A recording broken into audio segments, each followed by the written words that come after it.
Hello, and thank you for joining us for FemTech Titans, a panel discussion from the Women Leaders Trailblazing AI, hosted by Virtual Patent Gateway and moderated by Dina Blikshteyn. We'd love for you to introduce yourself in the chat and tell us where you're joining us from. Virtual Patent Gateway founder Ashley Chung has a passion for supporting the women in the workplace and is committed to developing a growth mindset within VPG. Dina Blikshteyn is a partner at the Intellectual Property Practice Group in the New York office of Haynes Boone, LLP, and is a co-chair of the firm's extensive artificial intelligence practice.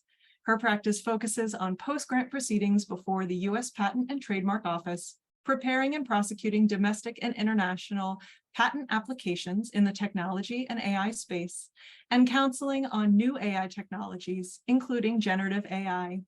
Dina speaks on a broad range of IP and AI topics across the nation, hosts the firm AI Chats podcast, and her articles appear in legal and technology publications across the internet. This webinar will be recorded for future use, and there will be a short Q&A at the end of the presentation. And with that, I'll hand it over to Dina.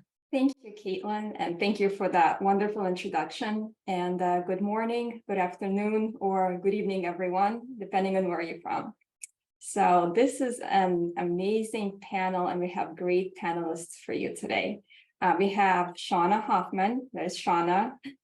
She's a president of Guardrail Technologies, which is a leading company for enabling responsible technology, which is an important issue with AI. So Shawnna is an AI and blockchain subject expert who led legal departments at small companies such as IBM and Dell. Shawnna also spoke on AI and blockchain at the United Nations Data Forum. Next, we have with us Reny Vargis. She's a Deloitte partner heading their insurance AI and data analytics practice. Reny helps companies implement their AI-based solutions and next generation technologies. So anyone who wants to implement AI, please get in touch with Reny. Next, we have Coreena Brinck, who is a European and UK patent attorney who has been leading an IP startup called IntuiCell, and she's the founder of CBIP that provides counseling services. Coreena has an extensive in-house and private practice experience, spending over 20 years, and she is one of our leading AI innovation experts. We also have with us today Meredith Schoenfeld, who is an assistant solicitor at the USPTO office. And Meredith is also a founding member of the USPTO's AI and Emerging Technology Working Group, founded in 2019. And with that, we're going to get started. But first, before I forget, we have our legal disclaimer that this panel is for information purposes only. It's not meant to be legal advice of any kind and does not establish an attorney-client relationship, since we have 3 attorneys on this panel. Our discussion today is based only on our opinions, and particularly within AI, which is a very fast-paced field. So as we all know, AI had exponential growth, particularly since November of last year, when ChatGPT was first released, and AI, and particularly Gen AI, was on everyone's mind. We had a lot of companies and a lot of clients who've been trying to implement AI applications. At the same time, there was also pushback, because in essence, AI is a black box. And either end users or companies themselves, they don't really know what's in it, right? Or how it gets the answer, or if the answer is a true answer or a biased answer. So there's a lot of talk amongst companies and governments alike on how to implement AI responsibly, which means transparently, fairly, and empathetically. So why don't we start with Reny? Reny has helping clients embed and adopt AI applications. Reny, what are you seeing in the market now, and what's changing? Yeah, thank you. Thank you so much, Dina. And before I respond to that, I just want to say thank you to all of you for dialing in today. And it's amazing just to be part of this amazing kind of female Titans panel. It's been an honor, and looking forward to the next hour discussing this topic. But around your question, so going back to your question, Dina, what am I seeing in the market and what is changing? So before I start, I mean, just a bit about where I started, because whilst I've been working the data field for about like 20 years or so, I've actually only been actively working in the machine learning AI space, say about 2015. So I think that's when I first started my first program, my first client. And even in the short space of time from then to now, I have really seen some shifts in terms of how clients are adopting this. And you know, and I kind of, if I try to chunk it up into three kind of main themes. Now, number one, and it's actually really quite exciting as I see how it's evolved. But number one, how organizations are actually picking their use cases, where to focus on, is evolving. So previous adoption, you know, back in the day, I always say back in the day, back in 2015 and 2016, you know, a lot of the adoption around AI was very specific around resolving specific kind of issues or standalone kind of pain points. But what I'm seeing actually right now is a lot of our clients and organizations, they're actually looking at end-to-end journeys, right? End-to-end journeys, and they're looking at how to augment that existing journey rather than trying to create a new one. It's about, look at what we have right now, keep the human in the loop, the parts that work, that's really good, that's really higher end in value, but where it works using AI, can we augment that? And actually that shift is what I've really seen in terms of the adoption itself. So the confidence from what I'm seeing in a lot of organizations, greater, and really, you know, greater impact in terms of the output of the use cases itself. Number two, a road to scaling is also clearer. And this is quite difficult for me, because this is where I've probably personally really had the biggest challenge in the past few years, is around you know, how clients can adopt it and scale it quicker. But what I've really seen changing is technology and modeling techniques have really improved, very promising. And you know, and what we're seeing, you know, is in industries that I work in financial services. But you know, things like in health spaces like healthcare, we need domain specific knowledge bases for a lot of the models that we build. How can we do that faster? How can we scale quicker in a way we're still safeguarding our data? So you know, and so the introduction, I was really quite excited where, you know, you have where you have a lot of the big cloud providers or LLM providers, they're now coming up with more specialist large language models or generalized models. Is very promising. Even the emergence of federated machine learning, which is a bit more to go. However, just the early results is very promising. So those are the things that I feel like it's going to help with scaling, and you know, it's improving.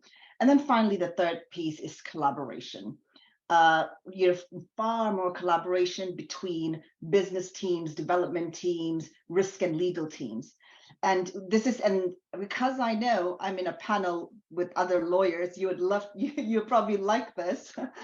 But what I'm really seeing is that these teams are coming together up front during the design stages. So as we're designing that journey for the AI applications, we are actually thinking about, all right, how do we embed AI controls, how as part of the early stage of input controls, as part of prompt engineering, as part of the output.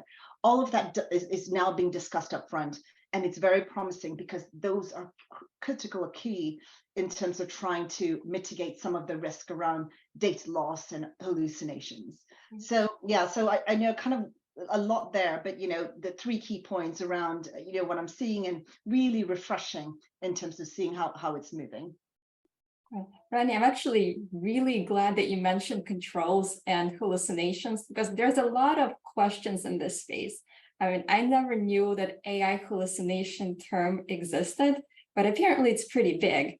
Shawnna, can you tell us what AI hallucination is? Oh, absolutely. Unfortunately, I think most of us have seen it in ChatGPT recently. So hallucinations in an AI system are when the AI system, honestly, it was made by people for people. And so we told it to make the people happy. And so it's making you happy and honestly hallucinating and predicting the future that may not even be real.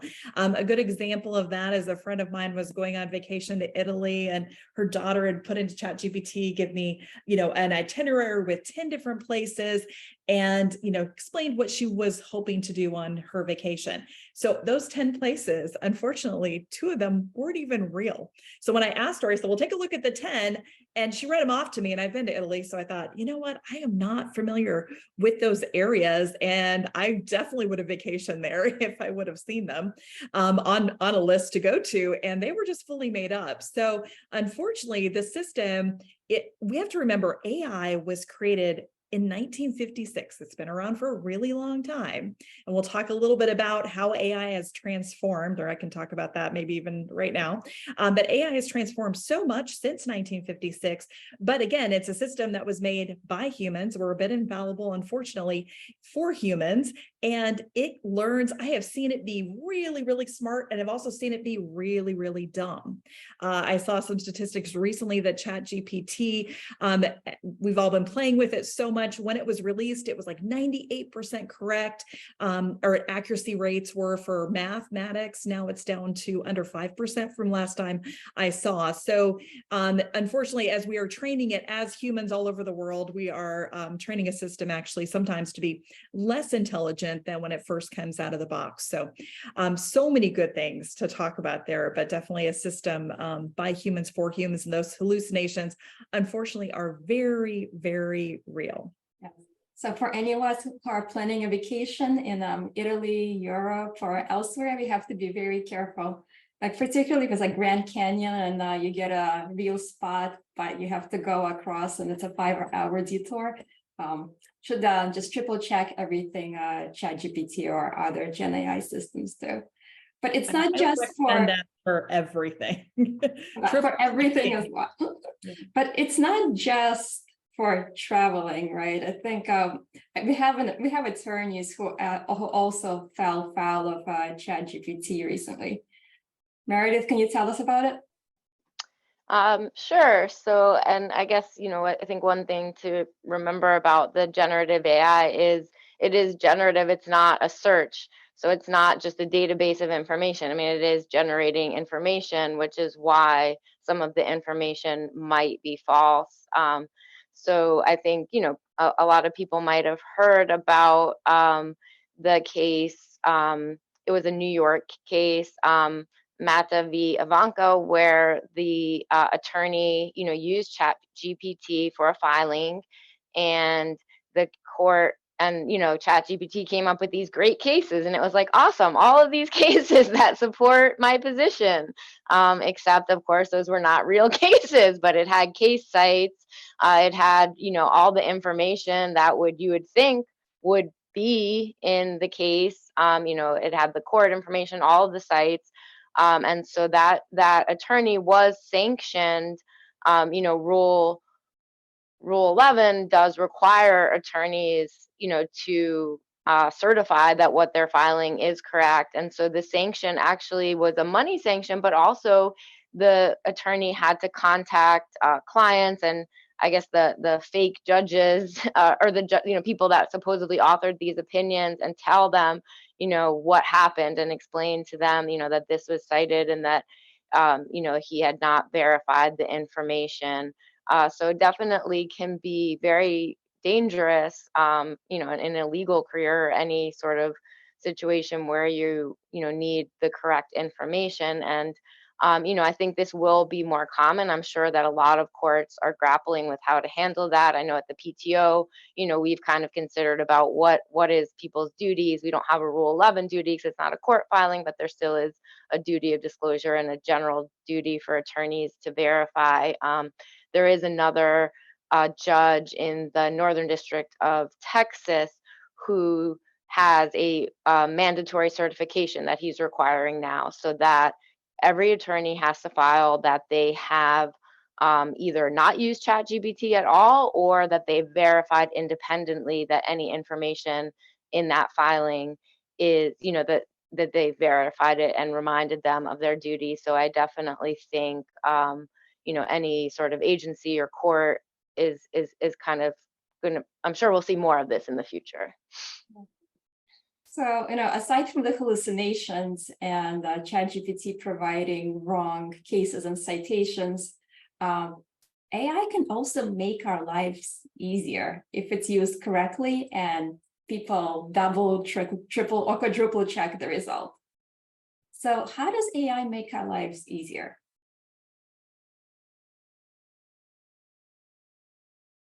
I'll open it to anyone. Well, I was going to say there's so many different ways.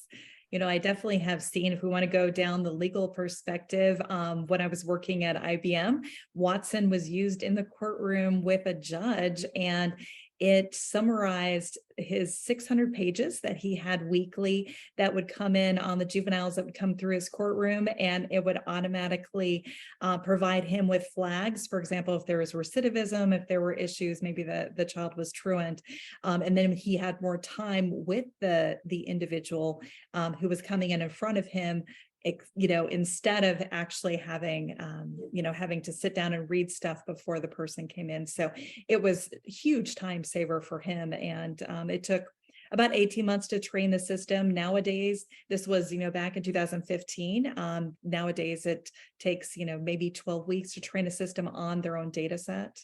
And other systems coming out. I know Reny and I were talking about Copilot and some of the Microsoft solutions coming out in Google. Pretty neat advancements that are happening in the industry. And I've also got something I was going to add about, from a patent perspective, we're seeing a lot of interest in using AI for drafting in particular. That's one of the most sort of time-consuming things. There are lots of firms who are, looking into developing their own proprietary models, because obviously there's some sensitivity with how you might share what would be confidential information if you use an external service provider. So there's a lot of interest around that, and I think that can be expanded into other situations. As long as, if you do go into a sort of contentious arena where if you do verify the cases as actually being real. But that just highlights really this sort of, the human perspective interaction with machines and how we've got to learn to use these tools, because for us, we know what we mean by saying something is real, but to an AI chatbot, real has a different context. Is the data there is really real, and where that data comes from, or whether it's genuine, or how much you can place trust in the source. These are all areas that we're developing, and we have to be, I think, learn to be very astute about how we use these machines and understand the context of the sources that might be generating, and just be a little bit more savvy. We're all on that journey, but I think it's going to be very interesting, because I see, particularly in the area of patent drafting, AI tools could be very democratizing. They could really reduce what's often quite a high upfront cost, and then there are value-added services. So I think AI, if it's used in the right context, is going to be very disruptive potentially within the patent profession, but it will be disruptive in the sense that we'll be placing more emphasis on other skills to capture the right technology. Yeah, so I think when people use AI tools, they don't really realize that you can train it on your own data. So they take a generic AI tool, apply it to their particular scenario, and of course the answer is wrong because it's not trained or fine-tuned properly. So what do we say to the naysayers who just respond that AI will do things wrong? I'm not a fan of it. What can we do to change their minds? I think personally that people need to understand that it's rather like training a toddler. We're at the toddler stage of AI, and it's just learning to do things, and it will make mistakes. So we have to be quite accepting of that. You wouldn't expect a university professor to have, the same level of experience as somebody who's just an undergraduate. You accept that. And then AI systems at the moment, although they're very sophisticated, I think we're just at the start of a very long journey. Shawnna, I can see you nodding. You must have stuff to say on this. So, Coreena, I'm just sitting here thinking you are absolutely right on track with that, because it is a toddler coming out of the box, but it's been a toddler coming out of the box for a long time. Everyone thinks this is new. It really is not. I mean, all we're doing is advancing and enhancing these models. What's going to be new in a couple of years is quantum computing, which we're not even going to talk about today, coming out, and that's going to change the entire game. So right now, we honestly only have a few years to get this right. And so in the next couple of years, one of the things that I know each one of us on this panel is excited about is saying, okay, let's take the good with the good, but then also put the guardrails around every bit of AI to make sure that we are moving forward in a good direction. So, because there's really important safeguards that we can make. I mean, so many good things that this can do for us. I mean, it's made for humans by humans. Yeah, it's got some negativity, but man, if you've used even ChatGPT for free and had it assist you with writing things, I mean, it saves so much time. I mean, with the, the judge that I was talking about a few minutes ago, he was saving his entire weekend. He said he's actually used to say it saved his marriage, because he was able to actually do things that he couldn't do before, because instead he was reading all this case information over the weekend to get ready for Monday to be a good judge. So he wants to be the best he can be. And I think probably one of the best explanations that I've shared throughout the years is what AI allows us to do is imagine right behind me an entire library, just filled with books. I can walk into that library, grab one book, and what comes out is a little summary that tells me enough so I have about this much information. Now, what we as humans need to do is to start exploring further and saying, okay, the AI gave us a great summary, but let's explore further. And then also be smart and do our checks and balances so that as we explore further and we just, enhance our knowledge in the area in the ways that we each individually learn, then we're able to make sure that the AI is teaching us the right things, but that we're kind of partnering with it in the journey. So how do we know that AI is teaching us the right things? I mean, I think one of the big issues with AI, because it is a black box, is transparency. So how do we know AI is transparent so we know what AI says is actually real? So why don't I take that question? So, I mean, when we talk about transparency, I actually think about transparency and explainability. So you need, as a user, especially when you're using it at scale for areas that are material to your business or to any of your processes, you really need to always be able to go back and explain how you got to that end result, right? And so the reality is that these Gen AI models do not produce explanation out of the box. They give you an answer out of the box, but they don't produce an explanation in terms of how you get it. And actually, if you ask sometimes, if it's not built correctly, you can ask the same questions and get very different answers each time. So you need to be really careful with that too. So I think what is really key is for organizations, firms, and a lot of our clients that we work with, they need to understand in terms of how the output of these models are being used, so that they can properly make sure it is traced and explained back properly if ever needed. And going back to your question, I was going to chime in around the question about the naysayers. I actually, and I don't know if I'm lucky, but I get less naysayers now, especially with the introduction of LLMs than a few years ago. And I wonder if partly it's because expectations have changed. I remember back in 2015, 2016, you and I talked about like back in the day. Yeah. I used to be in like rooms and we talk about the balance between precision, getting model results precise versus recall. What's the balance between the two? And it was like debates going in and out. Now I get less of that. And I think because users are savvier, they realize there are good parts to it. And then there are parts that are not so good. Let's use the good parts in a way that basically can augment. And this goes back to my first point around, it's not about replacing the end-to-end process anymore. It's augmenting what you have. And so, kind of then tracing back to transparency, there are, and I think this is one of the things that we do Deloitte, not plugging Deloitte whatsoever. I know there's a lot of firms do this too, but, we have tools and methods available to detect features, that affect the output, do a lot of that due diligence, that analysis up front. And, if I was a risk officer, if I was a part of the team that's safeguarding the output of these models, those are the types of tests I want to do. I want to see, are there features that I'm using that probably that have a bigger impact on on my model output, and can I trace it back and make sure how you're training it is balanced that way. And if you don't, right, I mean, imagine the impact it would be on your customers, the detriment on your customers if you don't do that correctly. So yeah, so that's As one attorney has found out fairly recently. exactly, yeah. But Yeah. I think it also extends into the legal and patent space as well, right, Coreena?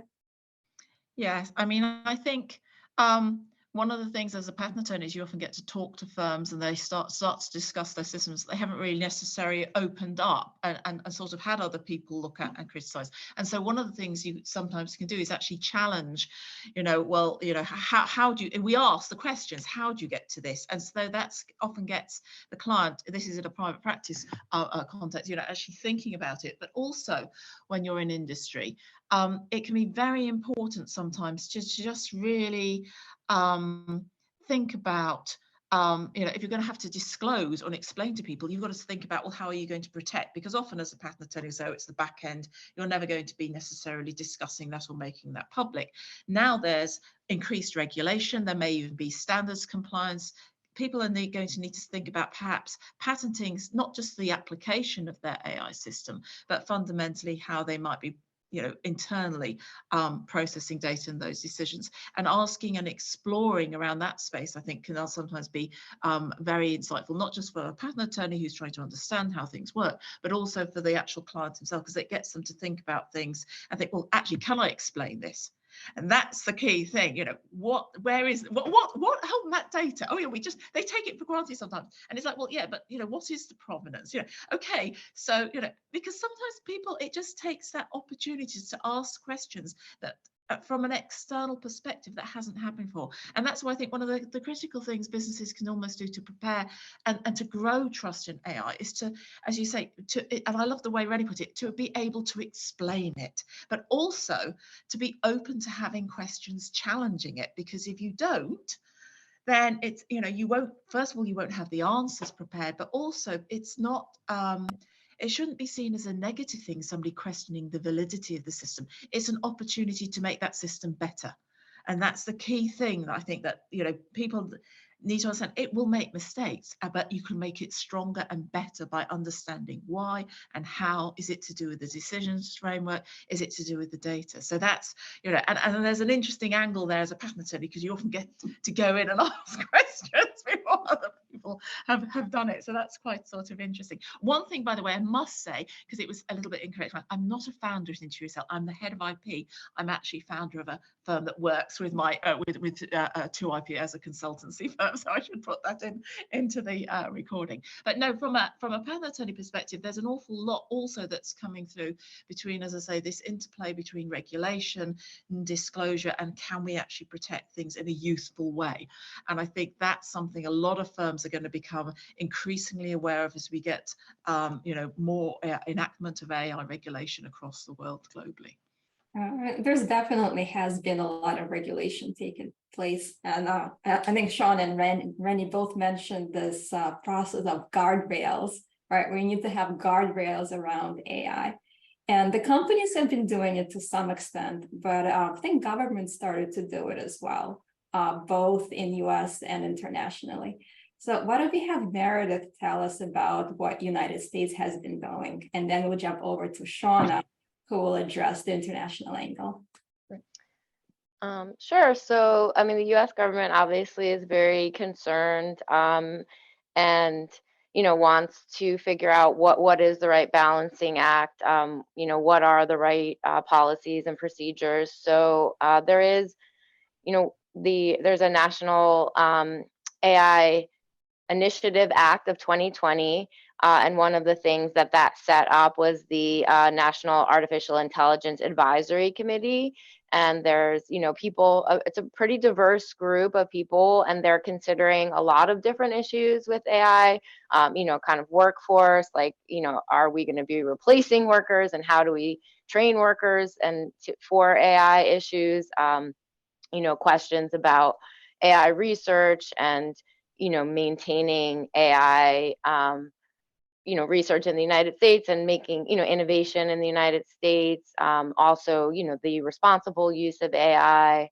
And so, the committee, all those meetings are open to the public to view.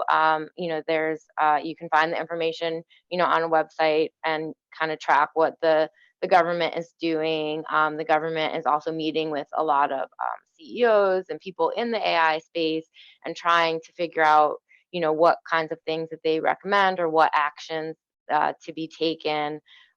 There is an executive order 13960, which is called Promoting the Use of Trustworthy AI in the Federal Government, and that establishes some principles for use, and it also requires reporting to the government. So all of the agencies have to disclose, the use of AI, how they're using AI, and do a report so that we can, kind of monitor. And, the General Services Administration and OPM is kind of tracking and looking at what the different agencies are doing. So, and last, I did want to point out at the PTO, we do have a USPTO AI partnership where we've gotten a lot of feedback from stakeholders. We've had a number of meetings, we've asked for comments, and the fourth partnership series is on September 27th. And again, you can find the information on USPTO, and also Eventbrite is the link for the event. And that actually is, that partnership event has to do with how we're actually using AI in the agency. So it's a lot about the AI data that the PTO has gotten and the tools that we use, and the policy issues of trustworthy and responsible AI. So it's very on topic for this group. So I encourage people to check it out. It's free if they're interested. Yes, I actually have been to the first 3 events and they are fantastic. But let's jump over to Shawnna, because I remember speaking with Shawnna earlier, and she told me there was an explosion of legislation, AI legislation across the world. And I think she also has a slide that can be pulled up. Shawnna? Yeah, no, thank you so much. And Meredith, I'm super excited to attend the event. So I'll get to see you in person here at the end of September. I'm excited to see the various agencies in the US having these in-person events. And I've seen them actually happening in London too when I was over there. So it's exciting. As we pull the slide up, I'll tell you the international interest in AI has been pretty great since I started in AI back in 2011.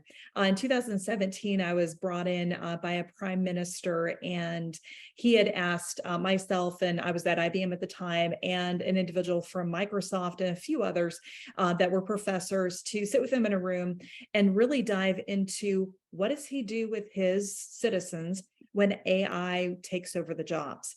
And so this has been a discussion that has happened way back, many years ago by many of the places across the world, which is really exciting to see. And now we're seeing it today, and we're seeing agencies and also governments, jumping in and saying, okay, if AI, we know that jobs will change. So if AI does change the jobs, what is it that we're going to do with the citizens to help them educate themselves and move them into the next direction and where the world is moving? So we can talk about that real quick. We want to talk about the MIT program that I've been working on. So I've had the great fortune of working with MIT. Dazza Greenwood is leading a task force on responsible use of generative AI for law. So we have the task force here. You can find it at law.mit.edu/AI. And we have a lot of good information here. We dive into various principles that we recommend.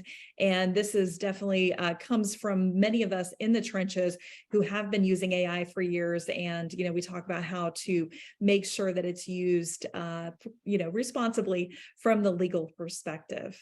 So, and on the next slide, we'll jump into the international laws. Oh my goodness, are you ready? So I loved when I saw this. We've got the source down here. So this was not something I created, but definitely something that, as you can see on the left-hand side, really, we have all over the world, AI-related bills that are passed into law globally are increasing by quite a bit. Back in 2022, there were 37 that had been passed globally. Now, those vary country by country and sometimes locality by locality. In the United States, it is locality by locality because we are more of states instead of nation states. But in the rest of the world, we're seeing definitely 37 and a lot of good things going on there. Organizations, like the G7 have been looking into these laws and making some good recommendations and also coming out with their own principles on responsible AI. So one of the best things that I will definitely say at this point is just keep watching, make sure you're reading these bills, make sure you're understanding where your locality is or the locality you're working in is moving towards, because they're not all the same, not one, one way fits everyone. So we see very different in the US than we do from some of the other from some of the other countries. And so the privacy perspectives of it are kind of colliding with the AI. So also take a look not only at the AI bills, but also where the privacy bills are for each of the localities. Okay, thank you. What about fairness? Right. One of the concerns for using AI models, and I think one of the reasons for this legislation is whether AI models are fair. Right. So the example I always use, and it's a fairly old one, is when you're looking for an employee at the hospital, right? The AI output is that the men should be doctors and women should be nurses, right? Which is based on data, maybe a fair assessment, but it's also unfair to the practitioners. Right. So how do we make AI fair? Yeah, so I can take that. And, like I said, we a lot of times when we work with a lot of firms, we do have a trustworthy AI framework that we use, and these are the guardrails that we put in place as part of the development. Number one, and I think we all know this, right? When we get asked, is the model fair? It is as good as the data you use to train it. Right. So I think we just start on that basis. So fundamentally what you need to do, and this is a step that everyone has to do, all organizations thinking around training models at scale, is have a look at your training data. It is as easy as that. So do analysis, do some pre-analysis on your training data, segment it, try to anticipate. Can you identify and anticipate any biases in that training data that you feed it? And that's like step number one. Every time when I speak to my head of data science in my team, when clients ask how much of data do we need for training, he says a lot of times not about volume, it's about make sure it's representative. So it's about, it's around analyzing the data that you're using.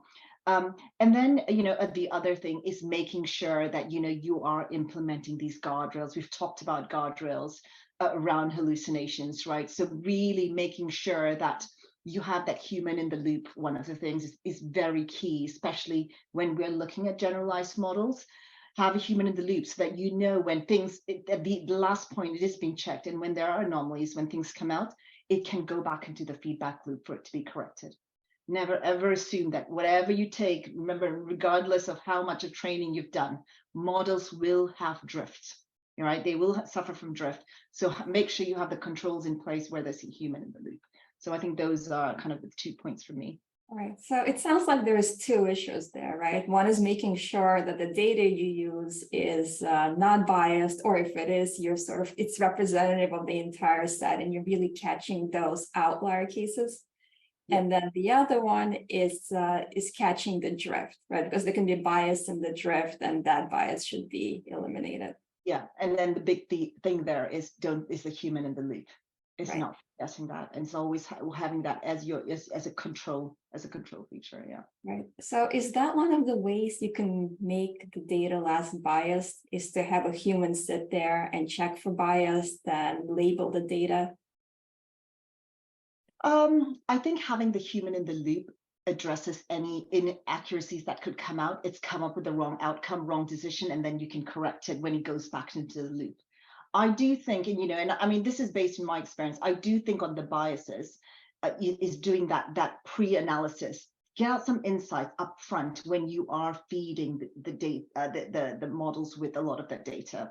We now use the standard framework. My team and I, we use this standard framework where we pre-analyze pretty much every single training data that we use. Does it meet a lot of that minimum data kind of set requirements?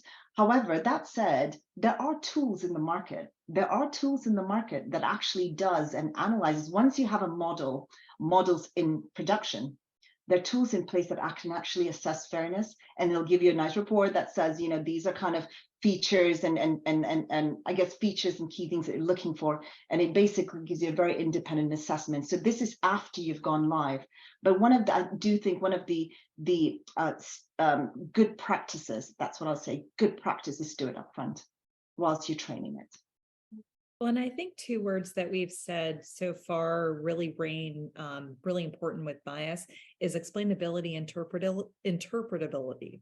So the explainability and interpretability of the algorithms themselves are extremely important. So the algorithm actually tells you how it came up with those decisions. So we have no black box problem because the algorithm actually tells you. If not, it's really unlocking that black box and unlocking the algorithm that is needed in that instance to make sure that there are no sources of bias that occurred in the algorithm itself.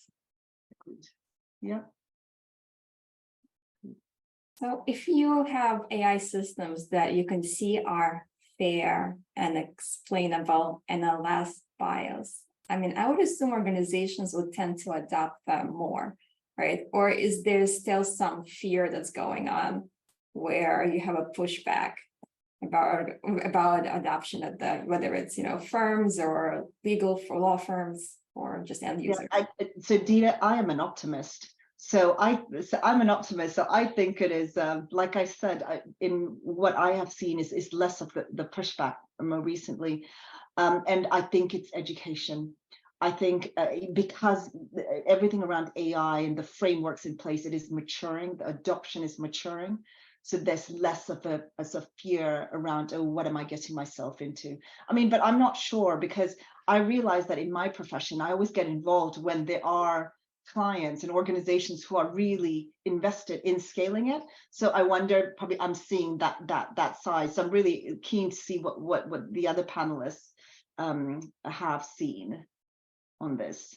Well, recently had a really interesting discussion with a group of attorneys, and one of the CIOs of a law firm had mentioned in the discussion that there was a mandatory statement that came out: no one can use generative AI at all. And one of the professors I was with said, well, how's that going for you?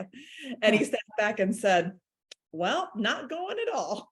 We're doing it anyways. So I think that the more we say, no, you can't do this, the more the human nature is, well, let me try that out. That looks pretty cool. It must work pretty well if they're telling me not to. So I think the most important thing we can do is to put those guardrails around what comes out. Those safeguards are so important because we as humans are going to use it because it's, I mean, honestly, it's really does save a lot of time.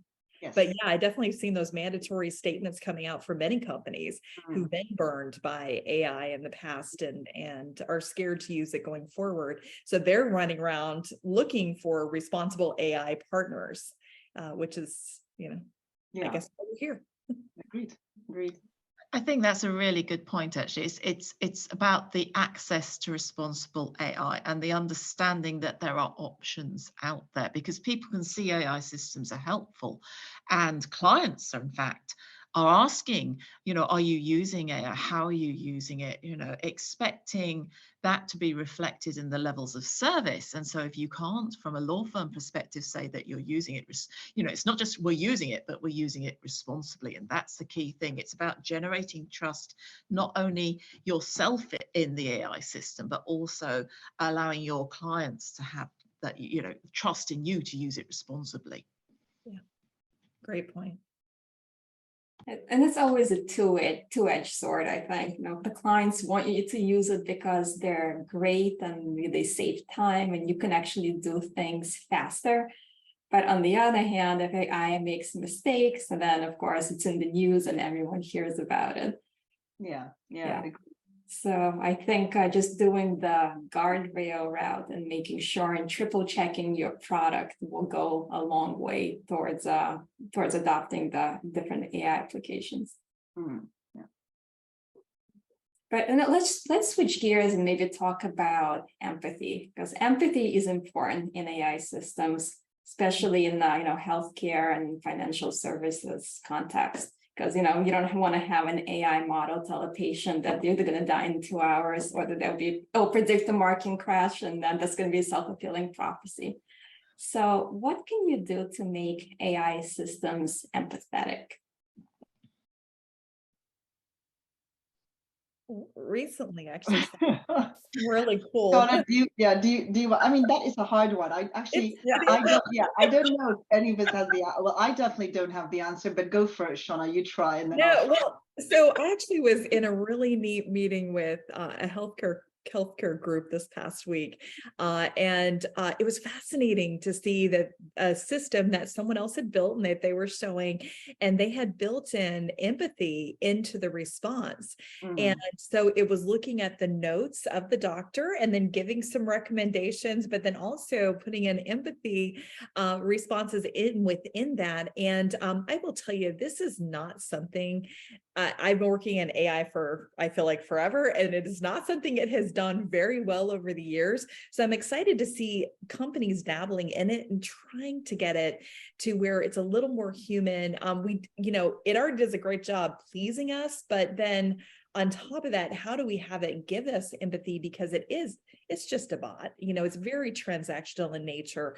How do you give it the dimensions that give it that human interaction, that emotional recognition? And I think that they've done a really good job with this. It was kind of a chatbot between the doctor and the bot itself. I can definitely see it in a perspective from the legal realm. I'd love to see judges using it to where it brings a little more empathy into the courtroom. And honestly, for some of us with our bosses that we've had throughout the years, it'd be nice to have them double check their emails before they send them out and say, okay, did you really mean to have it come out this way? Maybe all the caps are not needed.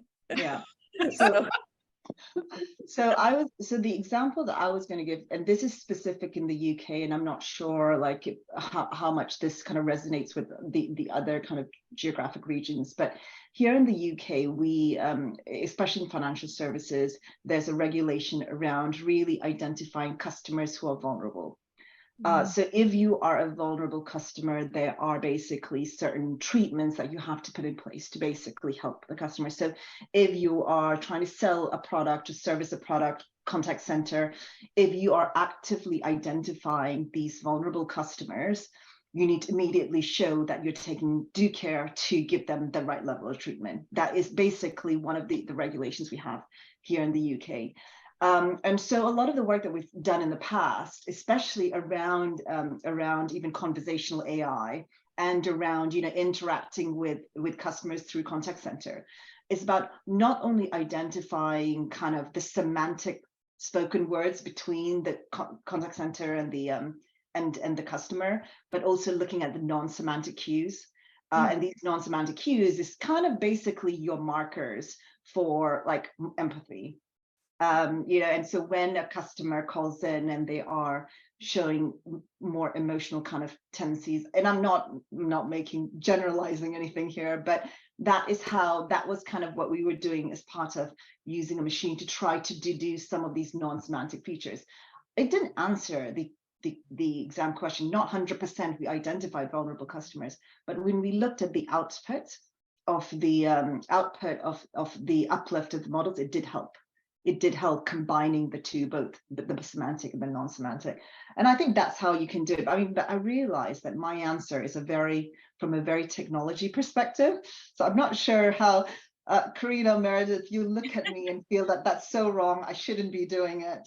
No, I have heard, I mean, just talking generally, a lot of people using stress analysis of voice and categorizing that into the sort of, the mood and the sort of mind state of individuals. And that could be used as a moderator to give a more empathetic response.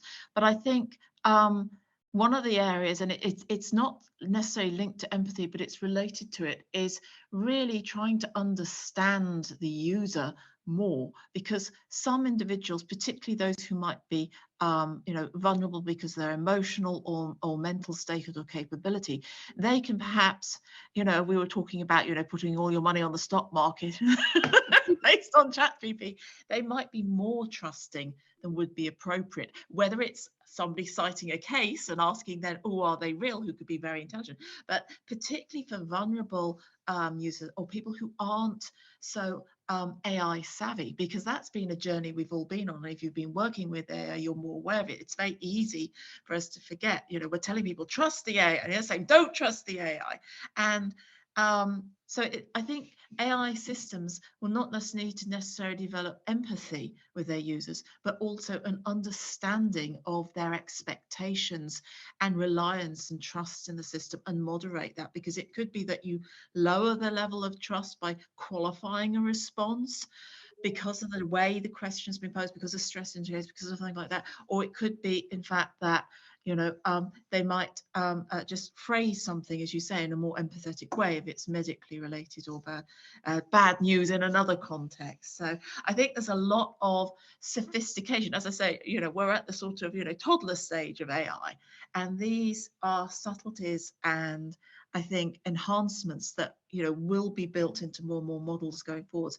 And I think they will open up the adoption and allow more people to embrace it, working with AI and using it when those additional tweaks are sort of built in a little bit more. Yeah, I mean, I always thought that empathy part to AI was lagging because for a long time it was not a priority, right? Priority was transparency and fairness and lack of bias, right? But when you start looking at certain industries, particularly like in healthcare, right, empathy becomes important, right? Or the call centers, if someone's calling in distress, I guess empathy is becoming important. And I think with the wide adoption of AI, now you're seeing all sorts of use cases. So the empathy is creeping up, and now we are looking at empathy as one of the hallmarks of making responsible AI. But we also have trivia for you guys here. So we have 5 trivia questions that we're going to pose to our viewers and listeners to test their knowledge of AI. Like, I believe the question begins on slide 12. Right, so we're going to take a quick quiz. There's going to be 5 questions. We're just waiting for a few minutes for the question to pop up on the screen.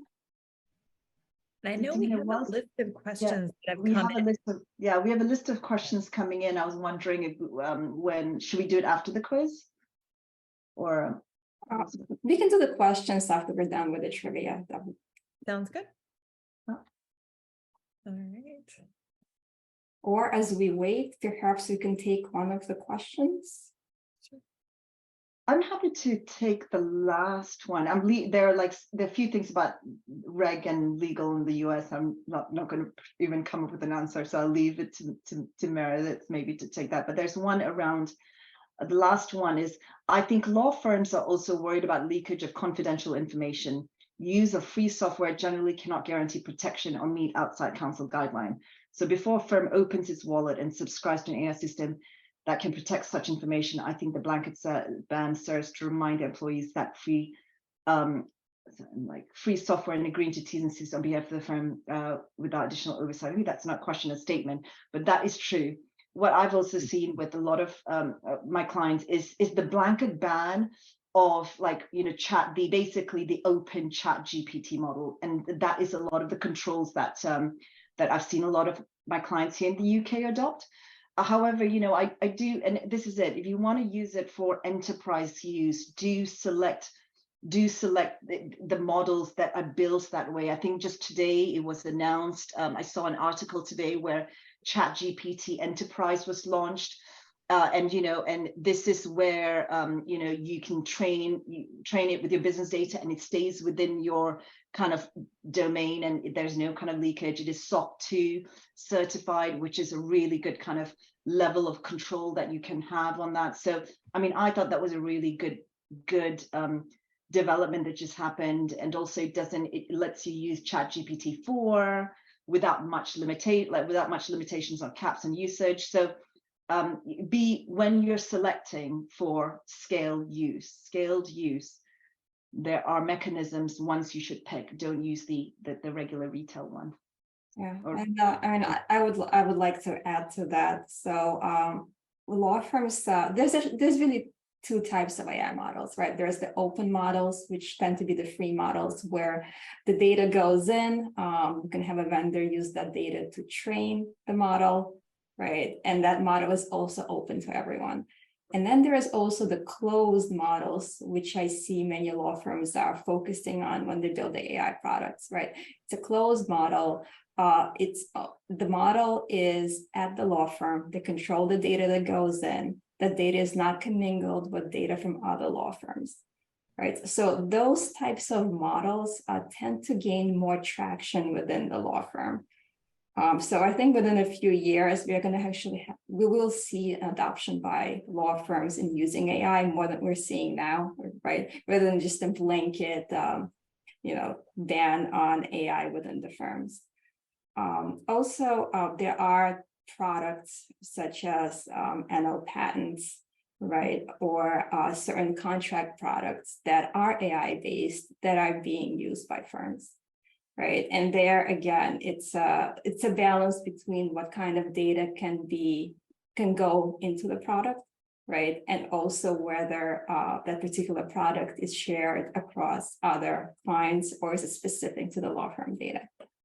Well, and I think people would be surprised. Even back in 2015, we had a survey that gave us results back that over 1 billion people across the globe were using Watson AI at that point. So I think that it's going to be really hard to manage going forward, and teaching the human what the process is of using generative AI, especially, and making sure that your prompts are protected up front. And that includes masking of data, rewriting your scenarios before they go in, rewriting those prompts before they go in so that there's no personal information that's in there or things that could actually be used by the AI to retrain itself to be smarter or dumber.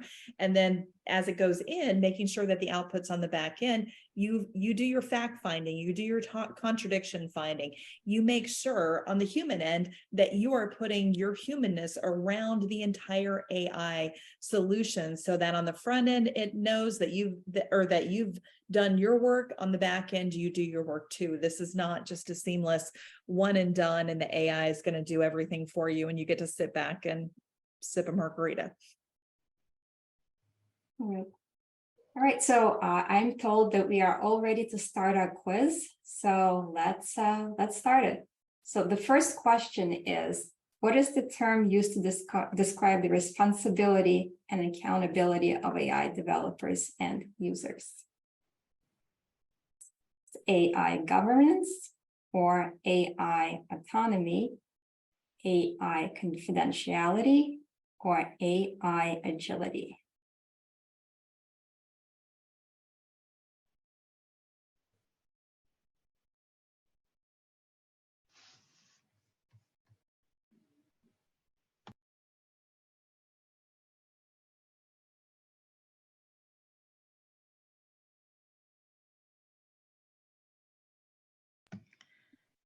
I was going to say, Dina, do you want one of us to give the answer, or is it going to pop up on screen? It's supposed to pop up on the screen, so I'm waiting for the pop-up, also with the percentage signs. Okay. So,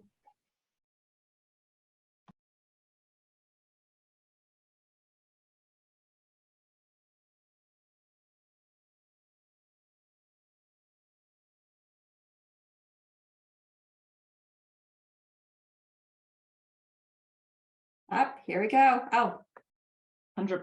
100%. 100%. Everyone was right. Right. I think that question was too easy. Maybe we'll Yeah. jump to the next one. Or we helped them know the answer. Or yeah.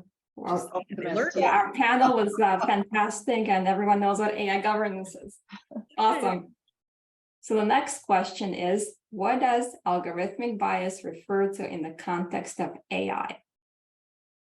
It's the tendency of algorithms to favor certain individuals or groups, the speed at which algorithm process data, the size of the data sets used to train AI models, or the accuracy of AI predictions.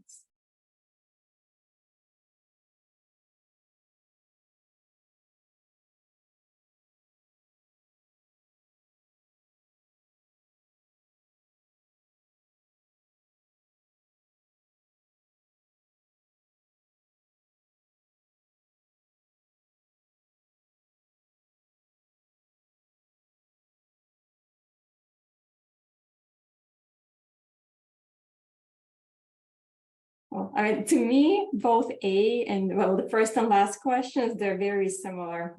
So I could definitely see how we can have the spread between what AI's bias refers to.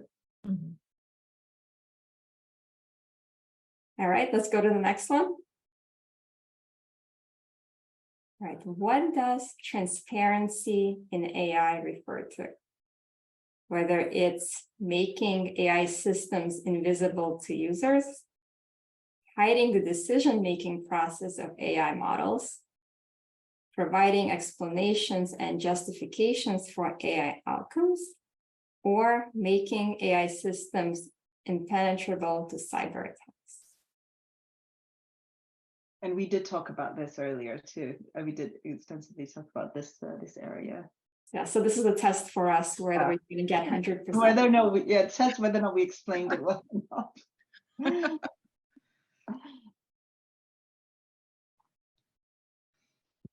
I think the clue might have been in the last comment about the explanations. 100%. Yes. Awesome. All right, we did our jobs. So let's jump to the next one. All right, which of the following tasks was not part of the initial prompt design for ChatGPT? Writing poems, answering trivia questions, translating languages, or creating music composition? I mean, this could be a trick. I mean, a trick question, but yeah, it's. I mean, this is a good question actually. I was pondering over this, but it's the initial prompt design, presumably the first version. Well, I guess we're going back to November of 2022. Mm-hmm.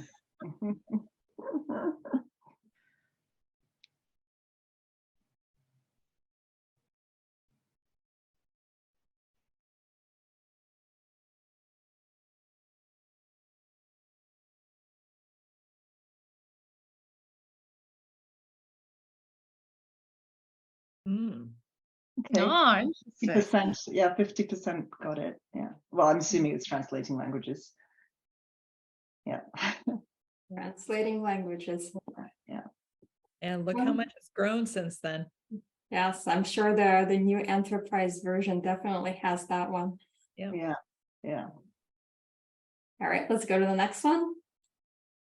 All right, which AI system developed by Facebook uses reinforcement learning techniques to play complex board games? The DeepMind AlphaGo, OpenAI ChatGPT, Microsoft Xiacal, I know I butchered that one, and Facebook Elf.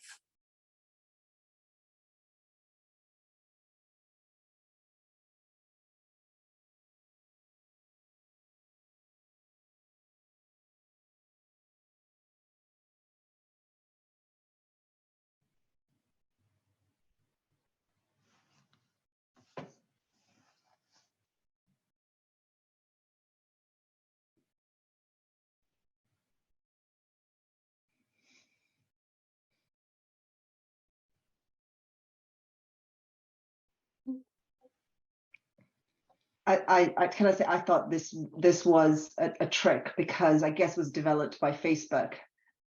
Even though that AlphaGo would have been my first kind of go-to, but then it was in the name, right? It was by Facebook, Yeah. Yeah, I'm with you on that one, Reny. I thought that was a trick too. Yeah, exactly. Well, and how many people have heard of it, I guess. Yeah.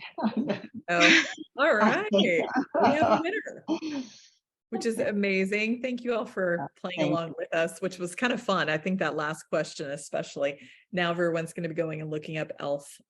Yeah, exactly. They do come up with good names. Indeed. Yeah, Indeed. they're definitely catchy. Yeah.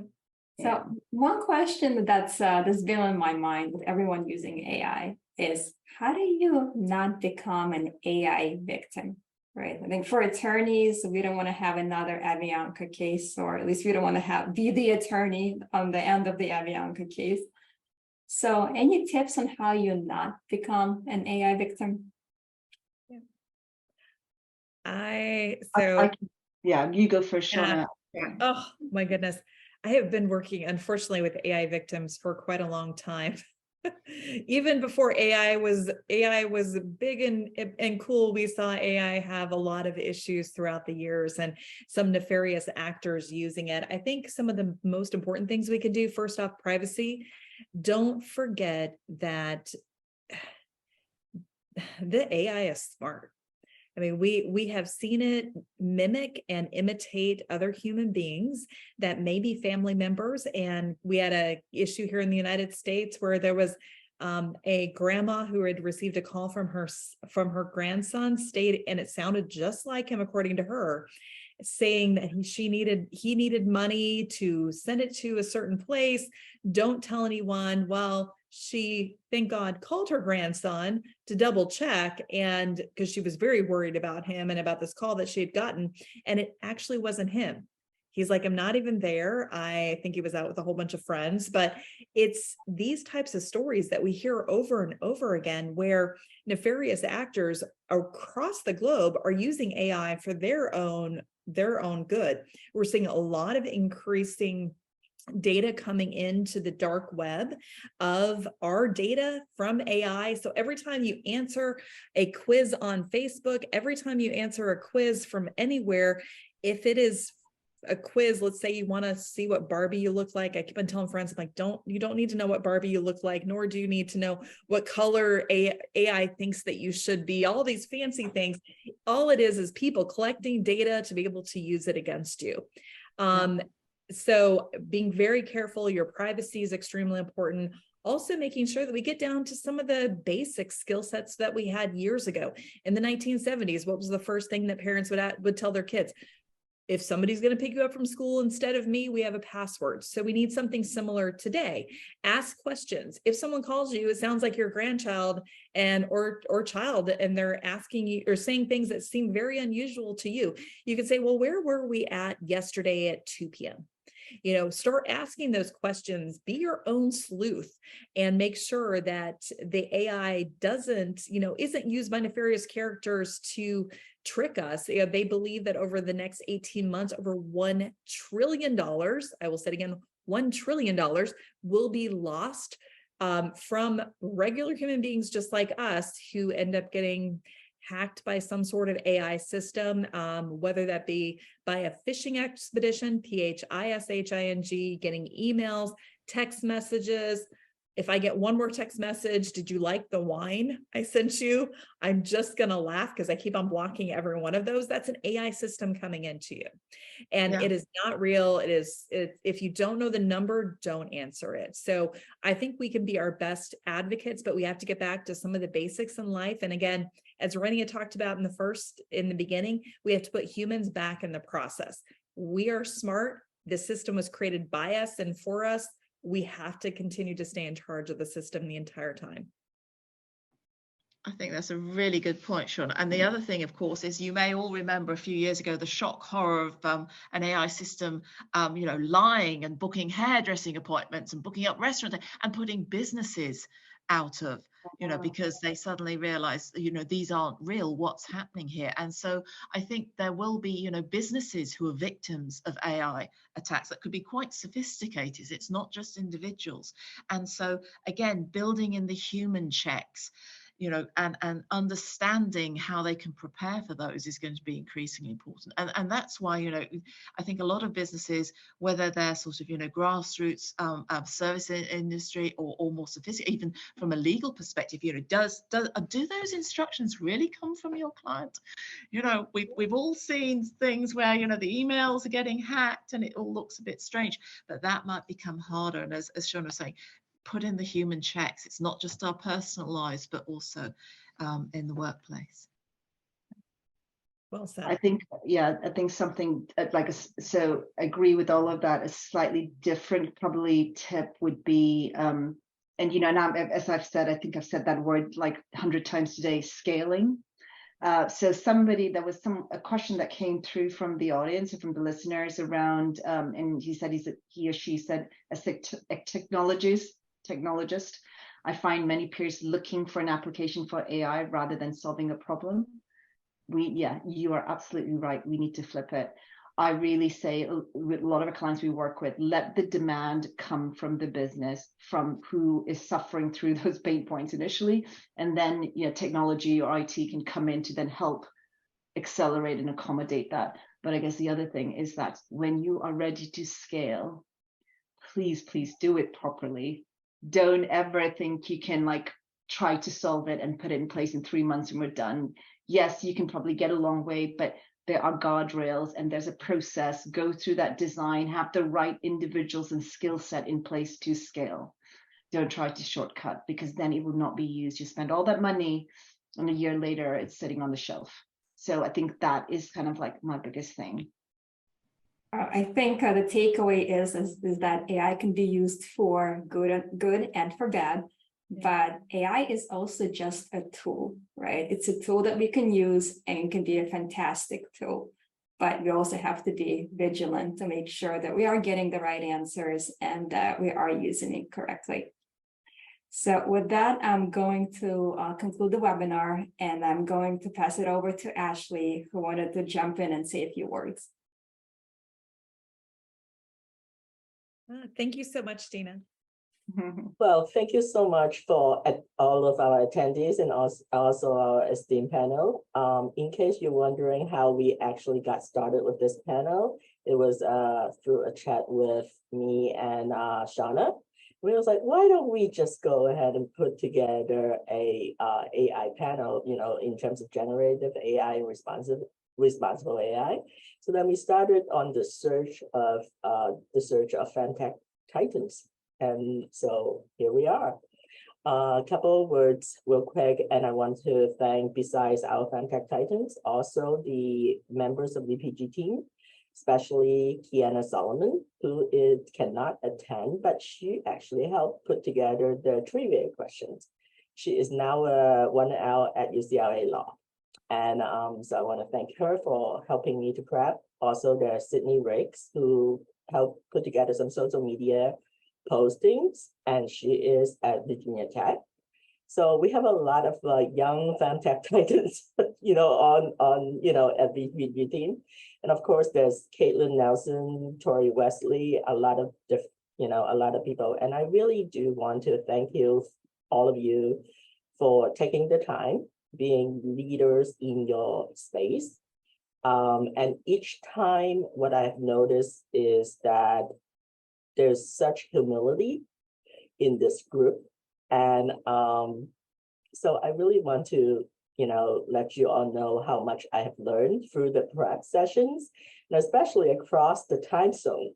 We have Reny in London, and we have Coreena in London, we have Meredith in Virginia right now, and Dina's in New York, and Shawnna, I believe you are in Miami, in Orlando right now, maybe. Orlando at the moment. Okay, yes, but she just goes everywhere. So on that note, I just want to say thank you, and of course, I want to thank Caitlin for running the show. Thank you, Ashley, so much for having us. And This has been very well organized and much appreciated for this extremely important topic on responsible AI. I'm excited to hopefully have a round 2 with everyone in the future. Indeed. Thank you. Well, have a great afternoon, everyone. Or All right. evening. Bye. Bye-bye. Bye-bye. Bye. Thank you. Thank you. Bye.